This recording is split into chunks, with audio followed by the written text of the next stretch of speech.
오늘 하나님께서 우리에게 주신 말씀은 요한복음 1장 35절에서부터 49절까지 말씀만 보도록 하겠습니다. 요한복음 1장 35절부터 49절, 제가 가진 성경은 신약 143쪽입니다.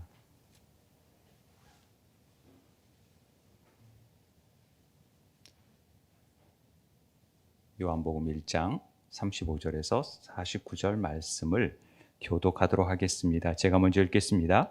또 이튿날 요한이 자기 제자 중 두 사람과 함께 섰다가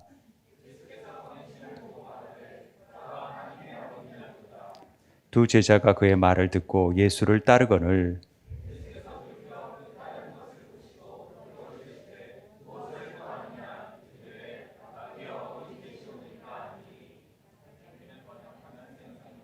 예수께서 이르시되 와서 보라. 그러므로 그들이 가서 계신 데를 보고 그날 함께 거하니 때가 10시쯤 되었더라.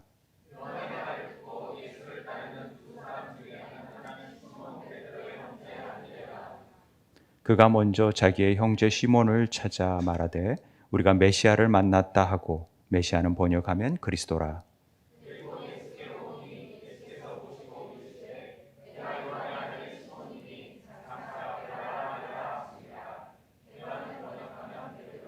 이튿날 예수께서 갈릴리로 나가려 하시다가 빌립을 만나 이르시되 나를 따르라 하시니, 빌립이 나다나엘을 찾아 이르되 모세가 율법에 기록하였고 여러 선지자가 기록한 그 일을 우리가 만났으니 요셉의 아들 나사렛 예수니라.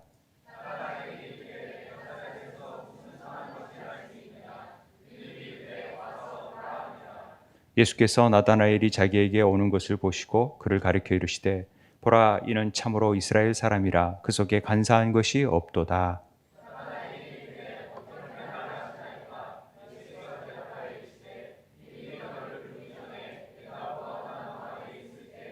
함께 읽겠습니다. 나다나엘이 대답하되 라비여, 당신은 하나님의 아들이시요 당신은 이스라엘의 임금이로소이다. 아멘. 11월은 감사의 달로 우리 총회에서는 그래서 셋째 주에 추수감사절을 지키도록 하고 있습니다. 한 해 동안 베풀어 주신 하나님의 은혜가 너무나도 감사하며 또 그것을 고백하는 절기이기도 합니다.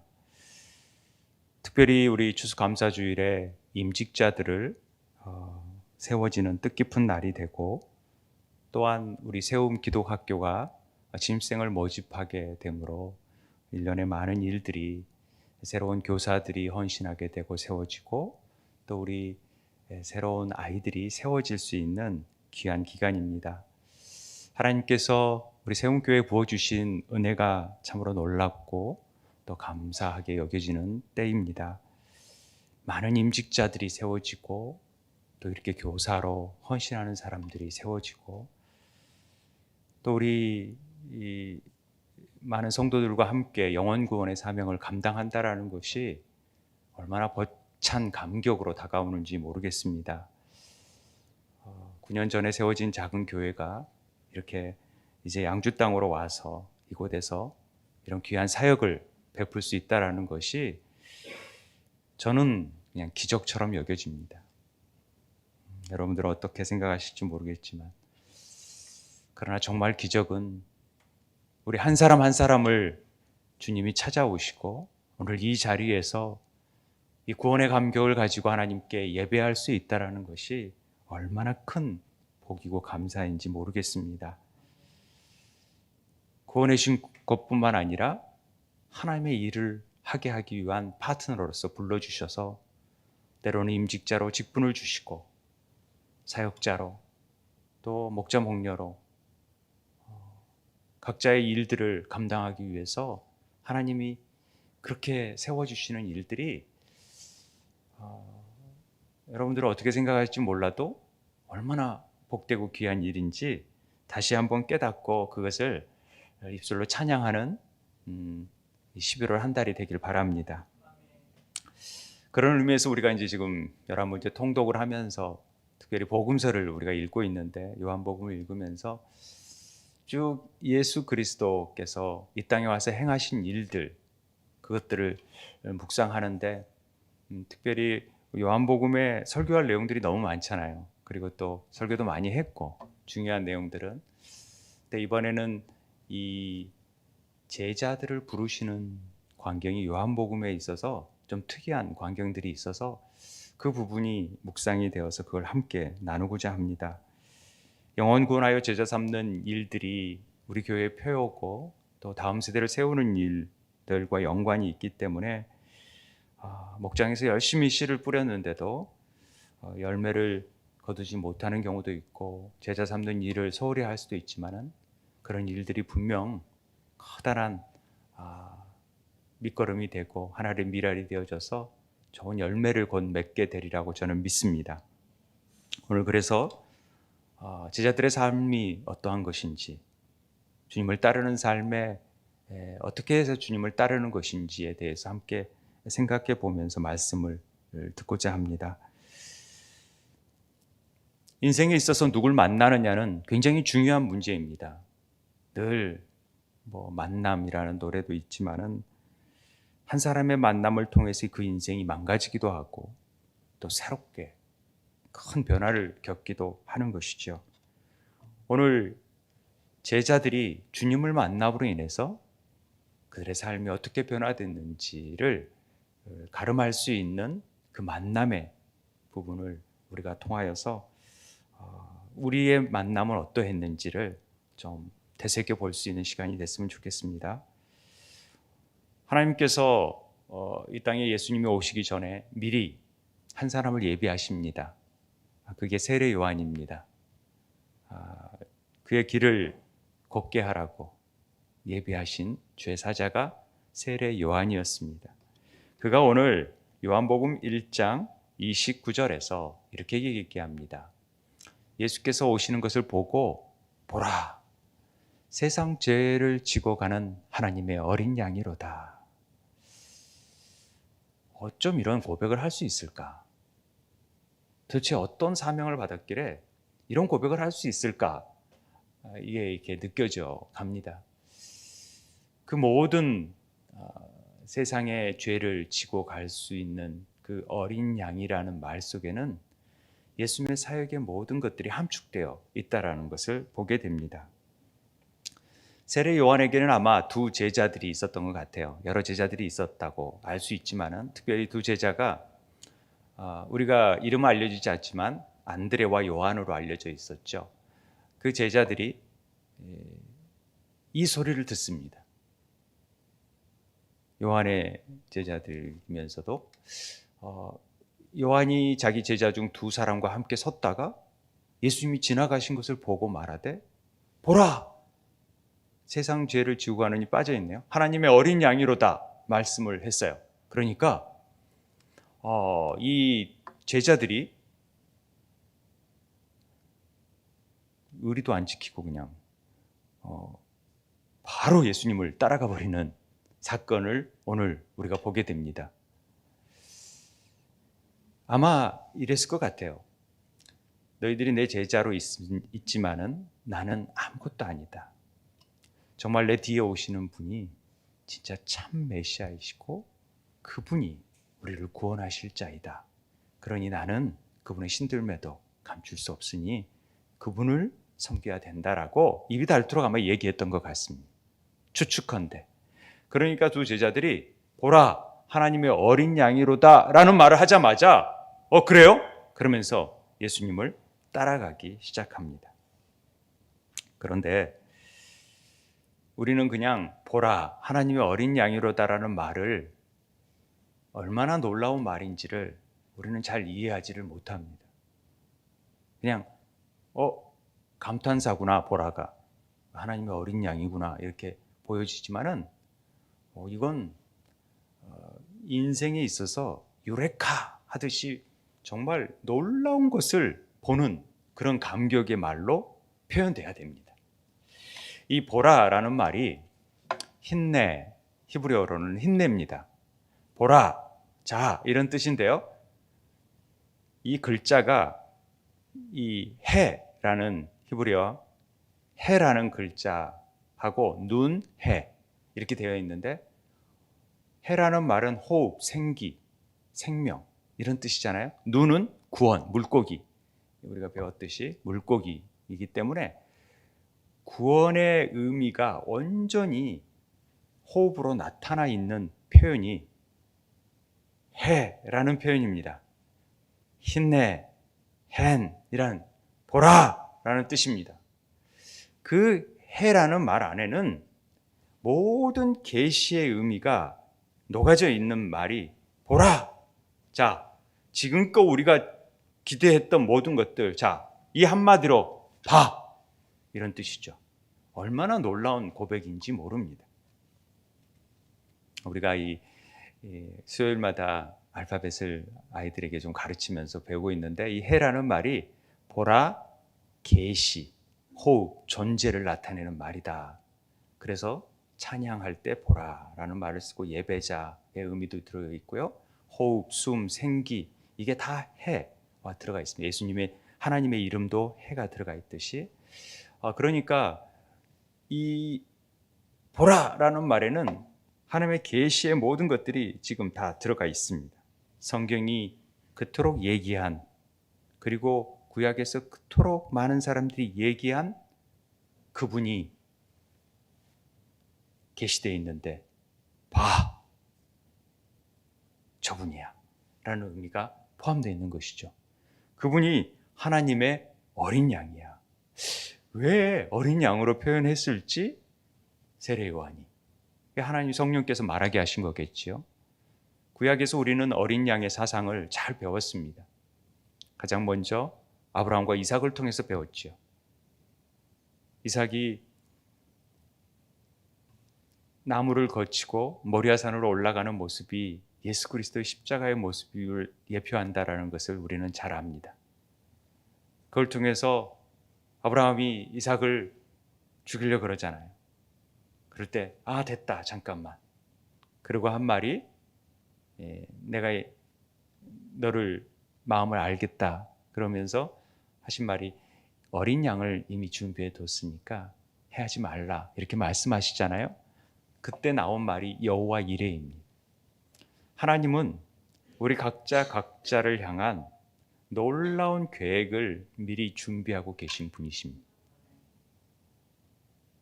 그래서 우리가 구원을 받게 되고 이 자리에 앉아 있는 것이죠.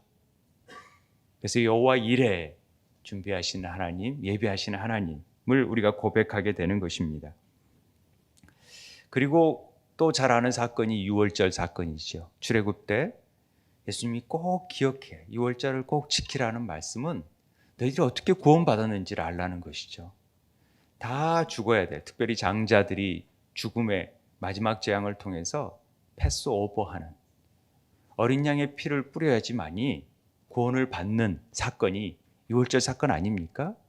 그리고 조금 더 나아가다 보면은 10일부터 14일까지 그 어린 양을 함께 거하게 하십니다. 그래서 한 가족처럼 지내게 하십니다. 그리고 그 가족의 대표자로서 장자가 대신 죽어야 되지만은 어린 양이 죽게 되는 것이죠. 그런 모든 내용들을 통하여 어린 양 대신 예수 그리스도의 구속의 은혜를 예표하고 있는 것입니다. 그러니까 보라, 하나님의 어린 양이로다라는 말이 얼마나 놀라운 선언이고 고백인지. 그 말을 들었을 때 두 사람이 모든 걸 팽개치고 따라갔다라는 것도 얼마나 놀라운 결단인지 모릅니다. 그리고 두 제자들이 따라가면서 예수님께 나아갔죠. 그러니까 예수님께서 그 따르는 것을 보시고 물어서 이르시되 무엇을 구하느냐. 그러니까 이르되 라비여 어디 계시오니이까. 요한복음은요, 니고데모의 대화도 그렇지만 조금 선문선답이 좀, 이게 굉장히 의미 있는 말들인데 막 건너뛰는 말이라 이해하기가 좀 어려워요. 보세요. 예수님께서 무엇을 구하느냐라는 말은 궁극적인 목적이 너희들이 나를 찾는 목적이 무엇냐라는 질문입니다. 이 질문은요, 예수님께서 그들의 모든 것들을 이미 아신다라는 것입니다. 아시면서도 물어보시는 것이죠. 그 정체성을 분명히 하기 위해서. 왜 모르겠습니까? 그들의 의도를 보셨어요. 그래서 이 의미들을 알게 하기 위해서 실제적으로 주님을 찾아왔지만은 너희들이 정말 메시아라고 생각하고 너희들을 나를 따르는 자들이지만 진짜 너희들의 목적은 뭐야? 이걸 다시 한번 묻는 것입니다. What do you want? 원하는 게 뭐냐? 저는 이 물음 앞에 오늘 다시 한번 우리가 좀 솔직하게 정직하게 대답할 필요가 있다고 생각을 합니다. 너희들이 지금 예배를 드리고 이 예배에 참석하고 신앙생활을 하고 있는데, 그래서 주님의 제자 되기를 사모하고 있는데, 저는 그런 생각 없습니다. 그런 사람 빼고요. 그냥 저는 그냥 왔습니다 하는 사람 빼고 오늘 그런 마음으로 오셨다면은 정말 내가 무엇을 구하느냐는 주님의 그 음성 앞에 정직하게 답변을 해야 된다는 것입니다. 엄마를 따라서 어거지로 여기 온 사람도 있을 거라고 생각이 듭니다. 또 습관에 따라서 주일이니까 오는 거죠. 오는 사람도 있을 것이고. 그런데 그것도 모자라서 또 헌금도 하시네요. 다른 데 돈 쓸 일도 많은데. 그리고 졸면서도 이 자리에 앉아 계시는 분도 계세요. 왜 그러는 거죠? 왜 그러면서도 이 자리에 와 있는 거죠? 무엇을 구하십니까? 그냥 오니까 오는갑다 하고 생각하는 것입니까? 직분을 받고 교사가 되고 또 목자가 되고 또 주의 일을 봉사하겠다고 나아가고 이런 모든 일들이요, 그냥 시켜서 하는 겁니까? 할 수 없이 제가 그냥 다니다 보니까 시키니까 그냥 하는 거지 난 별로 하고 싶은 마음 없어요 라고 하는 겁니까? 그런데요, 억지로 해도 그게 은혜가 돼요. 억지로 시켜도. 그리스도 사랑이 우리를 강권하기 때문에 우리가 사실은 자발적으로 하는 마음들이 사실은 없어요. 다 억지로 하는 거죠. 억지로 십자가를 매게 되고요. 또 억지로 그 일을 감당하다 보는데, 그러다 보면은 또 은혜가 있어요. 그러면서 하나님의 은혜를 더 알게 되고 그래서 더 헌신하게 되는 경우가 있다라는 것입니다. 돈이 나오는 것도 아닙니다. 교회 생활이. 물론 하나님의 복을 받는다라는 측면에도 있지만은 이만큼 내가 냈으니까 하나님이 10배로 채워주겠지 이런 복을 구하는 삶이 그리스도의 삶이 아니기 때문에 오히려 그런 걸 하려면은 비트코인을 하든지 주식을 하든지 그런 게 더 낫겠지요. 교회 다닌다고 돈이 생기는 게 아니니까. 그리고 건강해지나요? 글쎄요, 마음에 평안이 있으니까 목회자들이 더 오래 살고 그런다는 얘기를 듣습니다만은 목회자들도 더 암에도 걸리고 사모님들이 다 이렇게 큰 암에 걸리고 그런 거 보면은 교회 다닌다고 다 건강해지는 건 아닌 것 같아요. 그런 게 아니라는 거죠. 그럼 자녀들이 잘 되게 하기 위해서 교회 다닙니까? 자녀들이 잘 될 수도 있죠. 그런데 정말 세상적인 기준에서 잘 되려면은 학원에 가서 열심히 공부하게 하는 것이 더 나을 방법일 수 있습니다.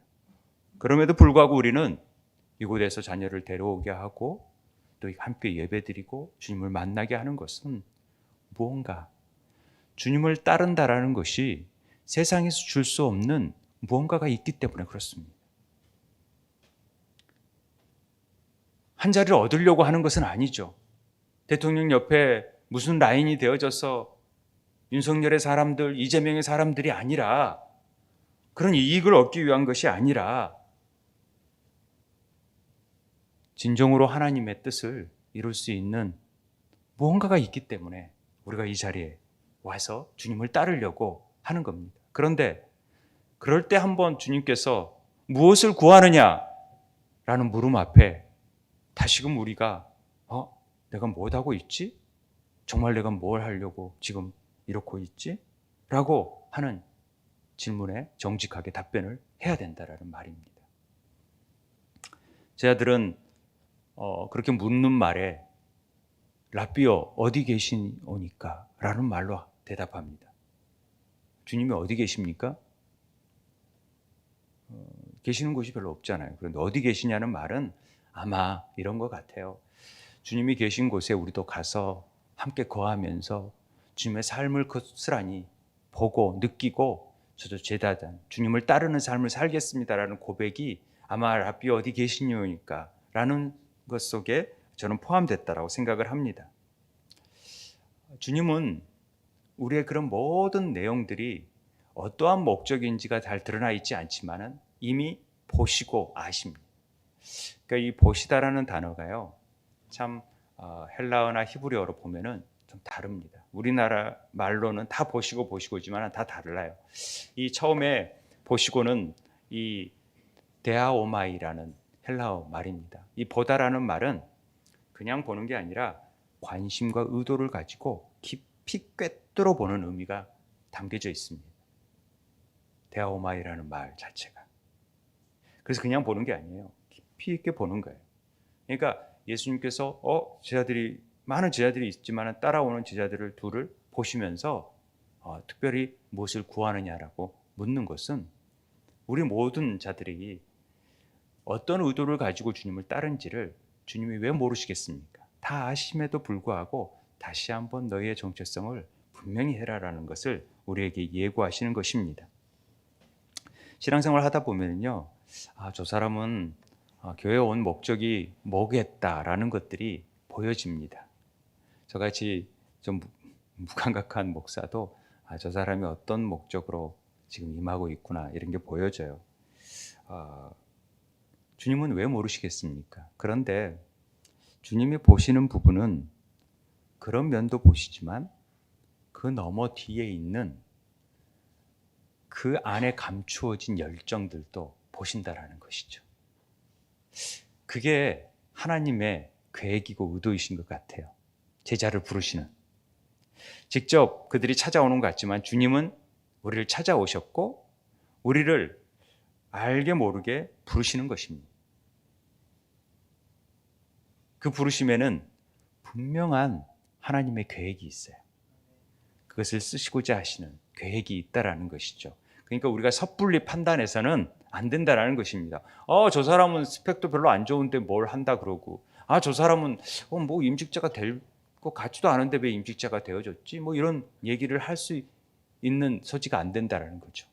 행여나 그런 말을 해서는 안 됩니다. 우리 교인들은 다 필요하시니까 하나님이 적절하게 그들을 택하셔서 그 자리에 앉히시는 것입니다. 이 보시다라는 단어가 그 다음에 42절에 우리가 볼 내용입니다만은 이 베드로가 오는 걸 보시고 이 보신다라는 말은 엠블레포라는 말을 써요. 다르죠. 이건 굉장히 신적인 통찰력을 가지고 보는 거예요. 그러니까 더 하나님이 예지적인 능력을 통해서 보는 것을 얘기합니다. 그래가지고 시몬이지만 너를 개바로 하겠다 이런 얘기를 하는 거죠. 베드로를 보시고도. 우리는요, 예수님을 따른다고 할 때 우리 안에 얼마나 우리 욕심이 많은지 모릅니다. 냄새나는 추함이 있어요. 우리 욕망이 있어요. 아니, 제자들은 안 그랬겠습니까? 제자들도 한 자리 다 차지하려고 했던 것 우리 잘 알잖아요. 가룟 유다는 더욱더 더 그랬고. 그런 것들을 바라보시지만은 주님은 그 안에 더 신적인 통찰력을 가지고 그 너머를 보시는 것입니다. 엠블레포 하세요. 그래서 그 안에서 전혀 예기치 못했던 것들을 끄집어내셔서 세우는 거예요. 하나님 저 같은 자를 왜 쓰시겠어요? 볼 때는 별 볼 일 없는데. 그런데 뭔지 모르겠어요. 저를 향해서 저를 보셨던, 어떤 걸 보셨는지 모르겠지만 끄집어내셔서 오늘 이 자리에 세우시는 것입니다. 그래서 순종하는 모습으로 나아가는 것이죠. 제 아들을 무엇을 구하느냐 했을 때 이미 다 아시고 그렇지만은 다시 한번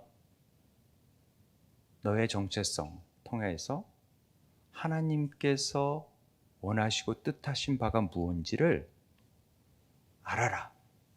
그러나 그 알아라는 것 안에는 더 놀라운 하나님의 계획이 있다라는 것을 지금 얘기하고 계신다라는 것입니다. 그래서 예수를 따른다라는 것은 이 세상의 유익을 구하는, 너희들의 유익을 구하는 삶이 아니라 철저히 하나님의 뜻을 위하여서 그분과 함께 거하는 삶이라는 것을 가르쳐주는 말이 너는 무엇을 구하느냐, 이 말 안에 다 감추어져 있다라는 것입니다. 이 행간의 의미를 볼 줄 알아야 된다라는 거죠.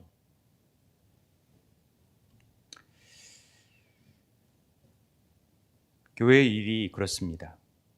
마음과 달리 교회의 직분자들, 임직자들, 교사, 목회자도 주님의 뜻보다는 우리 욕망이 드러나기 쉽습니다. 그러나 주님과 함께 거함을 통해서 조금씩 변화되는 거거든요. 그 자기의 욕망을 내려놓고 이제는 내 뜻보다는 하나님의 뜻이 뭔가에 조금씩 귀를 기울이게 되고 변화되어 가서 그 직분에 합당한 자로, 하나님의 제자된 자로 쓰임을 받게 되는 것입니다. 그게 하나님의 은혜인 줄 믿습니다.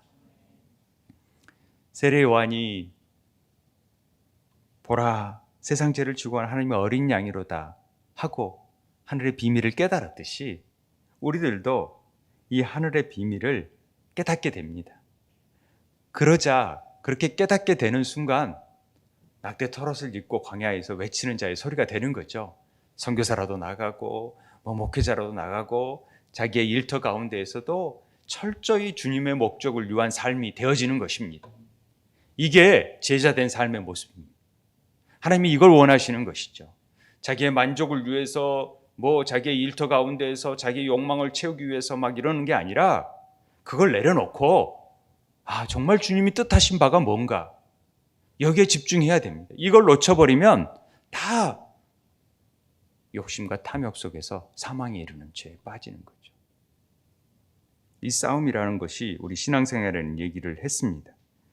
그런데 이런 결단이요, 자기 힘으로 되어지는 게 절대 아니잖아요. 하나님이 힘 주시고 은혜를 주셔야지만이 우리가 그런 자기를 내려놓고 자기를 부인하는 삶을 살 수 있다는 것을 거듭 말씀드리는 것입니다. 그래서 전적인 하나님의 은혜, 그게 있다라는 것이 우리가 감사할 제목이고 복이라는 것이죠. 받은 복을 세어보세요. 그런 복이 아니라 정말 우리를 향한 구원의 계획이 얼마나 놀랍게 역사했는지, 하나님은 우리를 구원하기 위해서 지금 수많은 엑스트라들을 동원했어요. 아세요 이거? 그리고 수많은 천군 천사들을 통하여서 얼마나 많은 부분에서 차가 치일 것 같으면 빨리 가서 차를 건지고 늦게 출발하게 만들고 넘어지게 만들으셔서 하나님이 천천히 가게 하시고 그런 모든 일들을 다 이루시는 일을 왜? 우리 구원하기 위해서. 하나님의 사람으로 세워놓기 위해서. 이걸 알라는 거죠. 어디 계십니까? 그랬더니 와서 봐라. 이 말 한마디 하십니다. 와서 봐라. 그러니까 그들이 가서 계신 데를 보고, 와서 보라 하니까 가서 봐야 돼요. 그리고 거합니다. 자, 이 말 속에 우리가 주님을 제자되어 따른다라는 것이 뭔지를 분명하게 보여줍니다. 그 첫 번째가 오는 것입니다. 와야 돼요. 주님께 우리는 가야 돼요. 그렇죠? 이 와서라는 말이 엘코마이라는 말인데 come, 나타나다, appear, 나타나다라는 뜻이죠. 그러니까 히브리어로는 보라는 말은 이 하나님이 계신 곳으로 지금 가는 거예요. 내가 하나님의 집으로 가는 것이 보라는 것이죠. 그러니까 우리는 가지 않으면, 주님께 가지 않으면 절대 만날 수가 없어요. 요즘 줌 예배가 많이 있지만은 저는 영상 예배는 그게 나쁘다는 게 아니라 제한적이라는 거죠. 분명합니다. 정말 주님의 은혜를 받으려면 가야 돼요. 가고 봐야 돼요. 거기서 보고 듣고 해야 돼요. 그래야 하나님의 은혜가 있다라는 것입니다. 그리고 봐야 되는 거죠. 이 보라는 말이, 호라오라는 말은 히브리 말로는 라예요. 라. 그러니까 제가 얘기했었죠. 언제? 민수기 정탐 사건을 통해서 사람들이 정탐하는 것과 하나님이 정탐케 하는 일에 있어서 구분이 있다. 그게 라하다. 그러니까 하나님이 보낸 사자들에 의해 전달된 하나님의 말씀을 받고 이해하고 믿음으로 수용하는 것 자체가 라하, 보는 거예요. 와서 정말로 너희들이 그 말씀 그대로를 순전하게 듣고 수용하고 믿음으로 받아들여야지만이 보는 거예요. 이해되십니까? 그래서 진정으로 본 사람이 갈렙과 여호수아였고, 그렇게 보지 못한 자들은 10명에 똑같이 봤지만은 진짜 믿음으로 받아들인 자들이 진짜 보는 라의 삶이라는 거죠. 그래서 오는 것도 중요하지만 라, 제대로 볼 줄 알아야 되는 거죠. 제대로 예수님을 만날 줄 알아야 진짜 이 제자된 삶을 살 수 있지. 그냥 와서 그냥 왔다 가는 거면 주님의 제자된 삶을 살 수가 없다라는 얘기를 하는 것입니다. 그래서 와서 보라라는 말은 굉장히 깊이 있는 말이라는 것이죠. 제가 늘 말씀을 적으면서 빨간 글자는 예수님이 하신 말씀을 빨간 글자로 적어집니다. 강조하는 것은 다른 글자로 써지지만, 그런데 와서 보라, 주님께서 말씀하시잖아요. 와서 보라고. 이게. 그리고 중요한 것이 또 있습니다. 와서 보는 것뿐만 아니라 뭐냐면은 거해야 됩니다. 와서 보고 그냥 가버린 게 아니라 늘 내 삶의 중심이 그분의 삶과 함께 거하고 장막을 쳐야 돼요. 거주해야 돼요. 그 삶에. 이 거하다라는 말이 제일 처음 나온 말이 요한복음 1장 14절에 우리 가운데 말씀이 육신이 되어 우리 안에 거하심에, 이게 스케노라는 말인데 이 샥한 장막치다라는 거예요. 그러니까 말씀이 육신이 돼서 우리 가운데 장막을 치셨듯이 우리도 예수님의 삶 가운데 거해야지만이 열매를 맺어갈 수 있어요. 포도나무 열매를. 내 말이 너희 안에 거하고 너희가 내 안에 거하면 열매를 맺는다라는 말이 그 말입니다. 그래서 제자라는 것은 와서 제대로 볼 줄 알고 그분 안의 삶에 퐁당 담기듯이 거할 수 있는 삶이 되어야지 진짜 제대로 삶을 살 수 있다는 것을 얘기하는 것이죠. 그냥 발만 잠깐 담그는 게 아니라 내 삶 속에서 완전히 내 삶에 주님과 함께 살아내는 거죠. 삶으로. 그게 제자다. 우리 삶 공부하듯이 살아내는 것이 제자된다는 의미가 포함됩니다. 그래야 하늘의 비밀을 제대로 알 수 있습니다. 이 세상에서 복받은 자들이 누구냐? 저는 단언코 예수를 구주로 믿고 인생이 변화된 사람이 진짜 복 있는 인생이다. 이거 말하고 싶습니다. 성경의 복은 다 그런 거니까. 그런데 뭐 100억이 되고 아파트가 당첨되고 주식이 올라갔다고 그게 복이라고? 떨어질 수 있고요. 또 망할 수 있고요. 그건 진짜 복이 아닙니다. 부스러기죠. 대통령 되었다고 재산이 많아진다고? 대통령 돼도 다 감옥 가더라. 말년이 좀. 왜 그러겠어요? 그 권력의 맛 속에서 전부 다 좋지 못한 일들을 꼬이니까 그래요.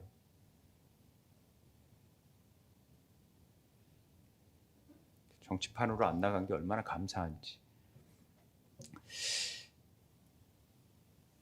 백살을 살면서 아프지 않고 그런 사람이 복받은 인생입니까? 그렇게 말할 수 없습니다. 우리의 영혼과 그 마음이 구원받지 못하고 평안을 얻지 못하면 절대 복 있는 인생이 될 수가 없습니다.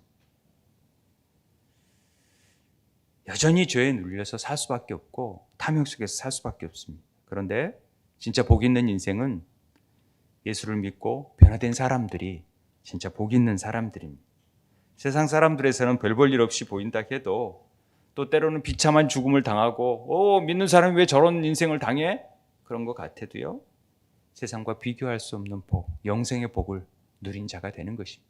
그래서 사자밥도 되는 것이고 십자가에서 거꾸로 죽임을 당하는 일도 당하는 거예요. 베드로가 그랬죠. 뒤에 나온 나다나엘도 껍질이 벗겨서 죽잖아요. 나다나엘을 쳐보면 껍질을 두르고 있는 모습이 나와요. 껍질이 벗겨서 죽었으니까. 이게 복 있는 인생입니까? 세상 복으로는 가름할 수 없어요. 그 복을. 하나님의 복을. 그게 제자의 삶입니다. 나는 그럼 제자 되려면 한참 멀었네요. 네. 그렇지만 주님을 따르다 보면은 그 복을 그대로 누리게 될 거라고 저는 믿습니다. 자, 와서 보고 거해야지 진짜 제자가 되는데 그 제자가 된 사람은 반드시 행하는 일이 있습니다. 뭐요? 그 제자 중에 제가 이걸 뺐군요. 이게 웨런 버핏인데 버핏이 예전에 자기가 식사하면은 40억을 경매로 40억을 한 사람이 버핏과 식사할 수 있는 권한을 줬어요. 대단하죠? 왜요? 40억의 가치가 있다라는 거죠. 그분을 만나서 식사하면 투자 대용을, 투자의 규제니까. 그러면 주님 만나는 게 40억이라면 얼마나 그래요? 근데 예수님이 같이 식사하자 그러면 공짜라고 했는데도 오지 않는 사람들이 너무 많아요. 그리고 목장에서 식사 한번 하자 그러면 옵니까? 안 오죠? 얼마나 속탑니까? 차려놔도 안 오죠. 바쁘고 뭐할 일 있다. 그 안에 주님이 함께 계시는 40억 주고 오는 사람들이 있었으면 좋겠습니다. 그 가치를 알고 오는 사람이 있으면 좋겠습니다만은 돈 얘기해서 그런데요. 이 복음의 그 능력을 아는 사람들은, 이 가치를 아는 사람들은 이걸 전하지 않고는 견딜 수가 없어요. 그래서 오늘 보면은 안드레가 그 형 베드로에게 형 빨리 가서 와 우리 메시아 만났어. 그토록 우리가 기다렸던 메시아 만났어 라고 전도하게 되는 거죠.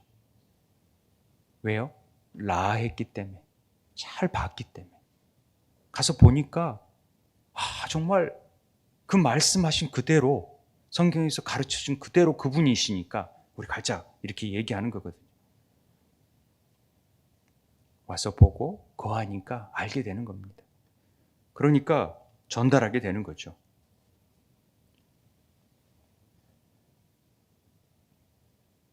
만약에 제가 이거 자주 하는 비유지만은 하나로마트에서 자 내가 한 시간 이 시간만큼은 특별 기념주일이 돼서 이거 한 사람 데려오면 내가 1억씩 주겠다. 이제 그런 광고가 딱 선포됐다고 해봐요. 그러면 누굴 데려가겠냐? 딱 한 사람만 기회가 있다. 그리고 30분 시간 안에. 그럼 누굴 데려가겠어요?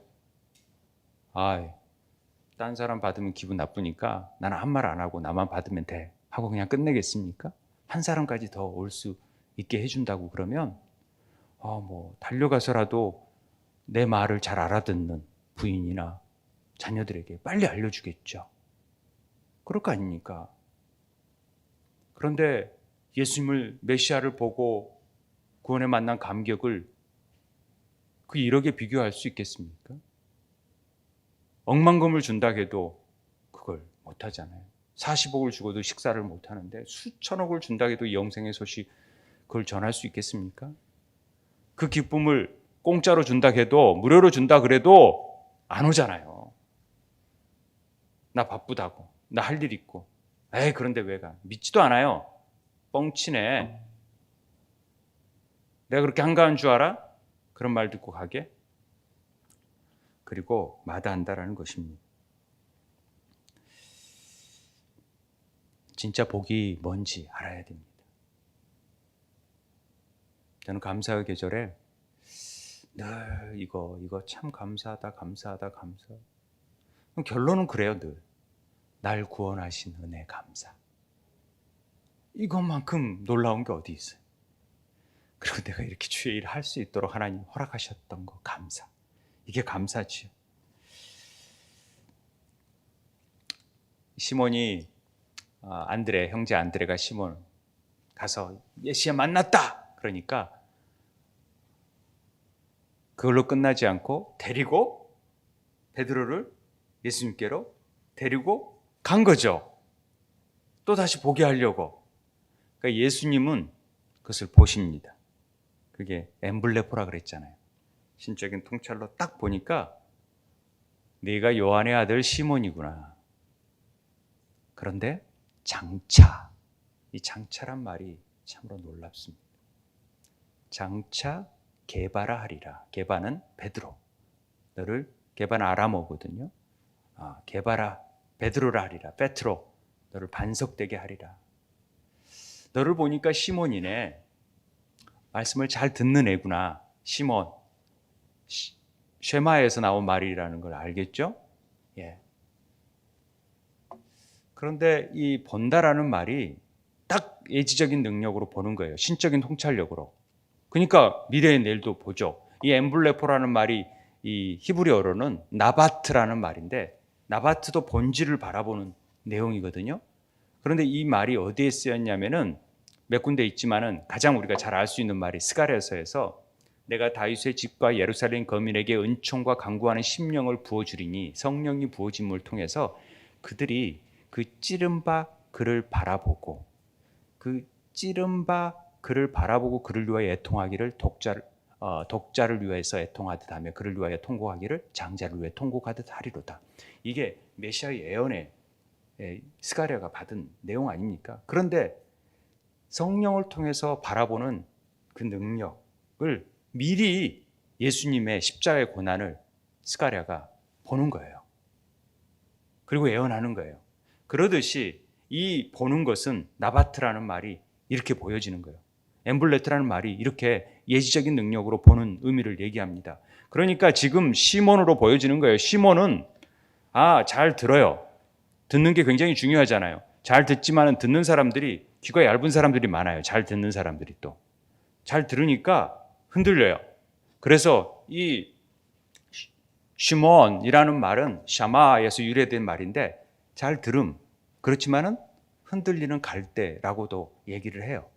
그래서 인터넷 찾아보면 시몬의 뜻 해보면은 갈대, 흔들리는 갈대라고 나와 있는 경우가 있는데 막 사전을 다 찾아봐도 이게 흔들거린다. 이 귀가 얇아서 흔들거린다라는 측면으로 이렇게 쓰였다라고 하니까 우리가 이제 갈대라고 이렇게 하나 본데 뭐 정확한 게 모르겠습니다만 어찌 보면은 흔들거릴 수 있는 삶이 이제는 절대 흔들리지 않는 페트로, 게바와 같은 반석이 되게끔 만들겠다라는 것이 하나님의 계획입니다.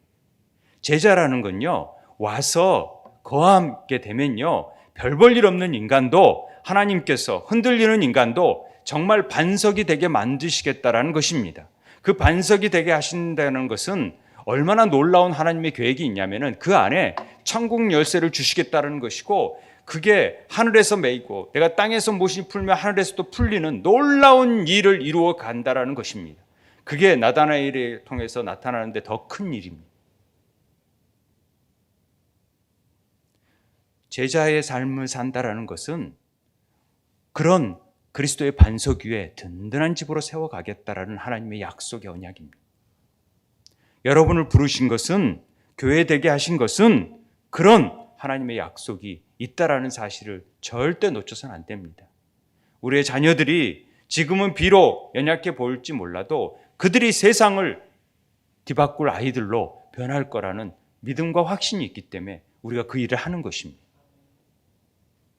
여러분, 이 일이 얼마나 소중하고 귀한 일인지 아십니까? 생명 걸고 하는 거예요. 생명 걸고. 가볍게 보시면 안 돼요. 이 일이.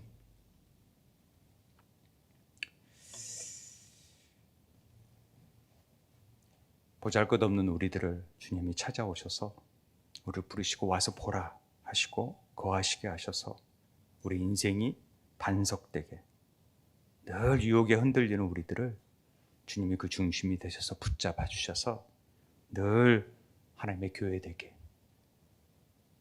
천국 열쇠를 주시는 놀라운 일들이 나타나게 될 줄 믿습니다. 우리 비택받은 분들, 또 교사들, 또 우리 목자 목녀들, 우리 성도님들 안에 이 교회 안에서 믿음의 고백들을 통하여 하나님의 놀라운 일들이 나타나게 되길 바랍니다.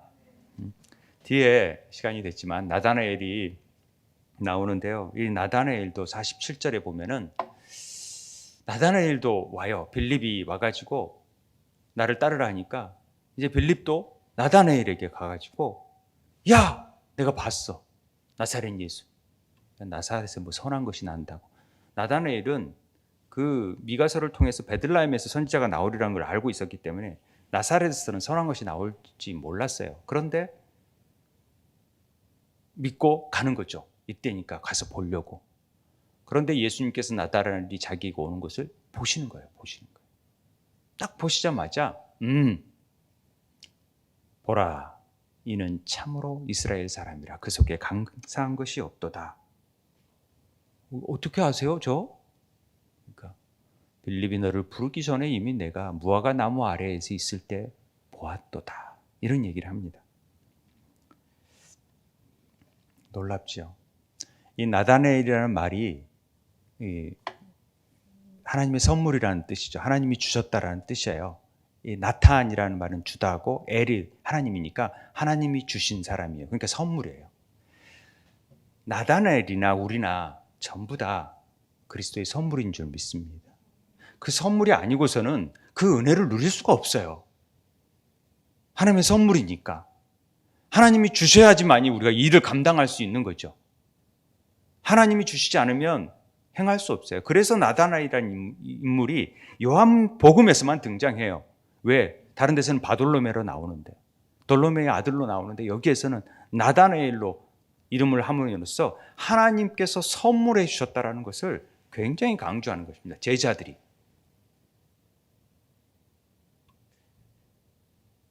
그런데 참 이스라엘 사람이고 간사한 것이 없다 그래요.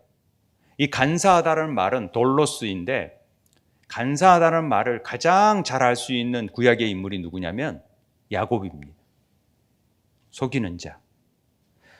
야곱이 어떤 인물이에요? 늘 이미 장자가 될 수 있는 권한을 이미 줬어요. 그런데도 스스로 뭔가를 해보려고 막 쟁취했던 사람이, 그래서 고생해서 결국 약복강에서 환도표가 쳐지는, 하나님의 사람과 씨름함으로써 처짐으로 인해서 이스라엘이 변화돼요.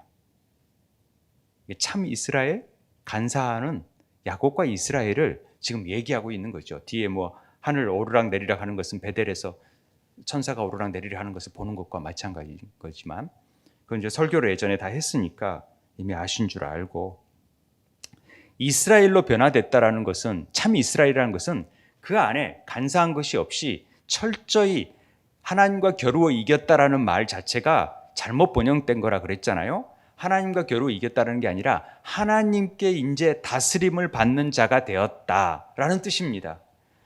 절대 자기 뜻으로 나아가는 삶이 아니라 철저히 하나님께 다스리는 삶을 사는 것이다. 그런데 이 나다나엘이 하나님의 은혜를 받은 자들은 철저히 하나님께 다스림을 받을 수밖에 없는 자들로 세워진다라는 것입니다. 그래서 간사한 게 없는 것이죠. 왜? 무화과 나무 아래서 이미 봤다라는 것입니다. 무화과 나무 아래가 시원하니까 그냥 거기서 율법을 많이 공부하니까, 그래서 율법 안에서 거기에서 늘 메시아를 사모하고 그랬기 때문에 그렇게 했다라고 보통 해석을 합니다만은, 사실은 이 무화과라는 단어 자체, 테나라는 자체 안에가 벌써 이 타부, 알렙, 눈이라는 말은, 타부가 십자가라는 얘기 뜻하는 것은 뭐 우리 다 알고, 알렙도 하나님의 본성이니까 알렙이, 눈은 구원이라고 그랬잖아요. 물고기 구원을 얘기한다 그랬잖아요. 그러니까 이 말 자체가 뭐냐면은 십자가에서 못 박히기로 작정하신 예수 그리스도를 통해서 힘의 근원이신 알렙 되시는 하나님께서 영원히 죽었던 자들을 구원하시고 그 하나님의 호흡을 불어넣어 주신 게 이 무화과 나무라는 뜻이에요. 그러니까 무화과 나무 자체가 바로 하나님의 비밀이 감춰져 있는 거죠.